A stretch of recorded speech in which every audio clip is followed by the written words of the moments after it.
This man spent 23 years in a hospital bed, not visiting it, not recovering in it, living in it. For more than 2 decades, doctors walked into this room every single day. They checked machines. They adjusted numbers. They stood beside the bed and talked. They talked about work. They talked about other patients. They talked about their own lives. They laughed. They complained. They made jokes. They said things people only say when they are absolutely sure no one is listening. Because to them, this man wasn't. To them, he was a body, a case.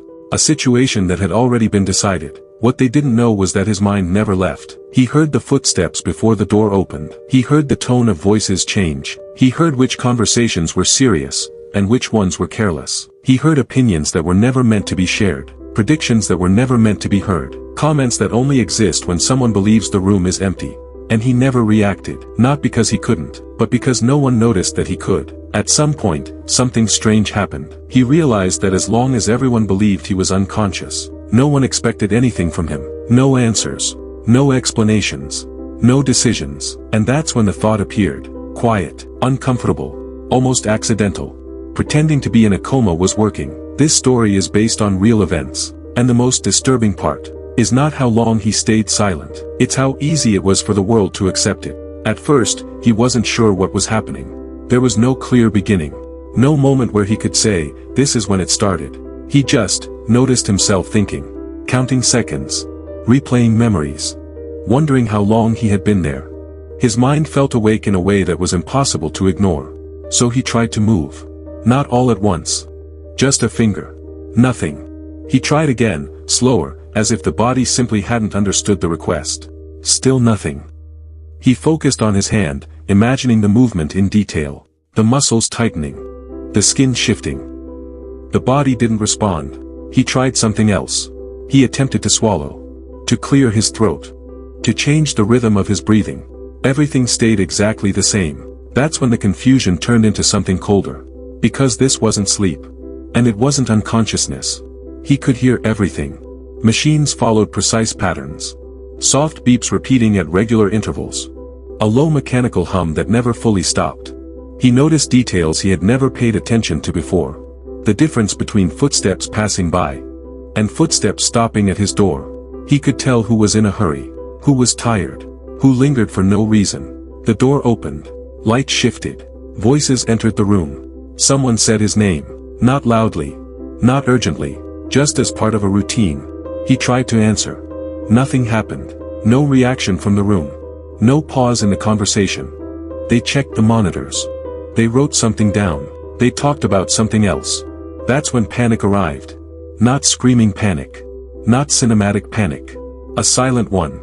The kind that comes when you realize you are completely present. And completely ignored. He waited for someone to notice. For a test. For a question. For anything that would confirm this wasn't permanent. Minutes stretched unnaturally. Then hours stopped feeling measurable. Time became repetitive. The same sounds. The same patterns. The same calm certainty in everyone else's behavior. No one acted like something was wrong. And slowly, the panic didn't disappear. It dissolved, replaced by observation. The situation wasn't improving. But it also wasn't triggering concern. Everything was stable. And that stability meant something disturbing. As long as nothing changed, no one would look closer. As long as the body stayed quiet, the mind could scream as much as it wanted. No one would hear it. That's when the situation changed. Not with a shock. Not with fear. With routine. He began to hear conversations that were never meant for him. Not dramatic ones. Not emotional ones. Ordinary conversations. The kind people have when they are convinced no one is listening. People stood beside his bed and talked about their shifts. About how long the night felt. About how many hours they still had left. They complained about the temperature. About the food. About how the hospital never fixed anything properly. Sometimes they talked about other patients. Who was improving faster than expected. Who wasn't responding anymore. Who everyone had quietly stopped worrying about. No one lowered their voice. No one hesitated. Because to them, there was no one there. Over time, he stopped hearing noise. And started hearing patterns. He could tell who entered the room just to confirm numbers. Who stayed longer because they were bored. Who talked too much when they were nervous. He learned voices before names. Personalities before faces. He knew who always complained. Who joked when they shouldn't? Who treated the room like a break from work? Some conversations stayed with him longer than others. Someone casually mentioned an affair between two coworkers, not as gossip, but as a fact everyone already accepted. Someone joked that a patient in the next room wouldn't make it to the weekend. They laughed. Then they changed the subject. Someone admitted they hated this job but couldn't afford to quit. Another said they were counting the days until transfer. All of it happened right beside him. Not whispered. Not hidden. As if he were furniture.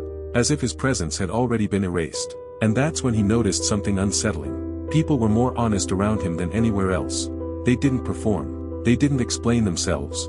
They didn't pretend. They spoke freely. Because when people believe they are alone, they stop editing themselves. He heard frustrations they never voiced elsewhere. Opinions they would deny if confronted. Predictions they would never repeat if they thought they were being heard. He learned which doctors cared. Which ones were tired. Which ones had already emotionally checked out. He learned how casually people talk about things that should never be casual. And the strangest part wasn't what they said. It was how normal it all felt to them. This wasn't cruelty. It wasn't malice. It was comfort. They were comfortable assuming he wasn't there. He was listening to pieces of their lives unfold in real time. Entire conversations. Entire moods. And none of them realized it. Days passed like this. Then weeks. And the conversations never stopped. That's when the situation stopped feeling accidental. And started feeling absurd. Because the longer it went on, the clearer it became. Silence didn't make him invisible. It made everyone else careless. At some point, listening stopped being shocking.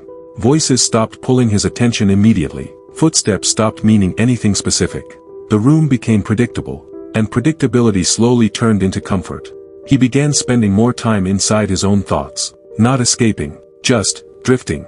Memories came back without effort. Not important moments. Not milestones.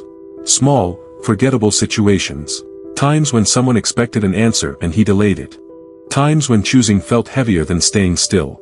Times when silence solved problems faster than confrontation. He realized this wasn't new behavior. It was familiar. Before all this, he had already learned how to disappear quietly. How to let life decide for him. How to stay neutral long enough for expectations to fade. Here, that instinct was rewarded. No one demanded improvement. No one asked what he wanted. No one waited for him to become anything. The world around him functioned perfectly without his input. His body was treated like a process. Cleaned on schedule. Adjusted with precision. Maintained with care, but without urgency. He became part of the routine. And routines are comforting when you don't want to think. Days passed without goals attached to them. Weeks passed without consequences. He noticed how desire slowly faded. Wanting things requires effort. Hope creates pressure. Expectations create disappointment. Here, none of that existed. People spoke around him, never to him. And that meant he was never challenged. Never questioned. Never wrong. Out there, he would have to explain everything. Why he stopped. Why he stayed silent. Why so much time was missing. In here, time didn't need explanations. It simply passed. He imagined waking up. The noise. The attention. The questions. Doctors explaining. People staring. Someone asking how it felt. He imagined the weight of returning. It felt heavier than staying. And that realization scared him. Because it meant the hospital wasn't holding him there. The machines weren't trapping him. The staff wasn't forcing anything. He was participating. Not by acting. But by remaining still. Each day he stayed silent. The idea of speaking felt more disruptive. Each moment he didn't react. The role became more natural. Pretending stopped feeling intentional. It felt automatic. Like staying underwater just long enough to avoid having to breathe too deeply. And somewhere in that quiet, repetitive existence, he understood something unsettling. Disappearing wasn't punishment. It was relief. And the longer he accepted that relief, the harder it became to imagine choosing anything else. Time didn't disappear. It just stopped mattering. At first, he still tried to count days. Then he tried to count weeks. Eventually, he stopped counting altogether. There were no clear mornings or nights. Only changes in light through the same window. Only routines repeating themselves with slight variations. He learned quickly that clocks were useless. So he started measuring time differently. By footsteps. By voices. By how often someone new stood beside the bed. And how long it took before they stopped looking at his face. People came and went. Some voices stayed for months. Others for years. Some disappeared without warning. He noticed when a nurse started treating him carefully. And how, weeks later, that care faded into habit. Introductions stopped happening. At some point, no one said his name anymore. They spoke around him, not to him. They discussed plans as if he were part of the room itself. Someone talked about getting engaged. Later, about the stress of planning a wedding. Much later, about how exhausting marriage had become. Someone mentioned a newborn child. Years passed. That same child became a problem. All of it unfolded beside his bed. Entire lives progressed within earshot. And he stayed unchanged. Stable. Stable was the word everyone liked. Stable meant no urgency. Stable meant no decisions. Stable meant invisible. His body was maintained efficiently. Not carefully. Fed. Cleaned. Adjusted. The process never stopped. The attention did. He noticed the checks becoming quicker. The pauses shorter. Eventually, people didn't stop at all. They passed by. The bed became a fixture. Something expected to be there. No one wondered how long he had been like this. No one counted the years. Because time only feels heavy when someone is still part of it. He wasn't waiting anymore. He was being preserved. Not alive in the way people meant it. Not gone in a way that required closure. Just there. And the most unsettling realization arrived quietly. Life wasn't leaving him behind. Life was happening right next to him. And the world didn't need him to keep moving forward. In the end, nothing dramatic happened. There were no alarms. No sudden movement. No moment anyone would later describe as extraordinary. What broke everything was something small. A comment made without thinking. Two people standing near the door, filling the silence between tasks. One of them glanced at the bed and said the patient looked too perfect for someone who had been in a coma for that long. The other smiled and agreed. It wasn't suspicion. It was boredom. Someone suggested testing a reflex. Not officially. Just to see. They said his name. Waited. Nothing. The conversation drifted somewhere else. Then one of them mentioned a detail. Something specific. Something ordinary. A sentence that had been said months earlier, without importance. His face reacted. Not enough to be obvious. Not enough to be intentional. Just enough to be wrong. The silence that followed wasn't panic. It was confusion.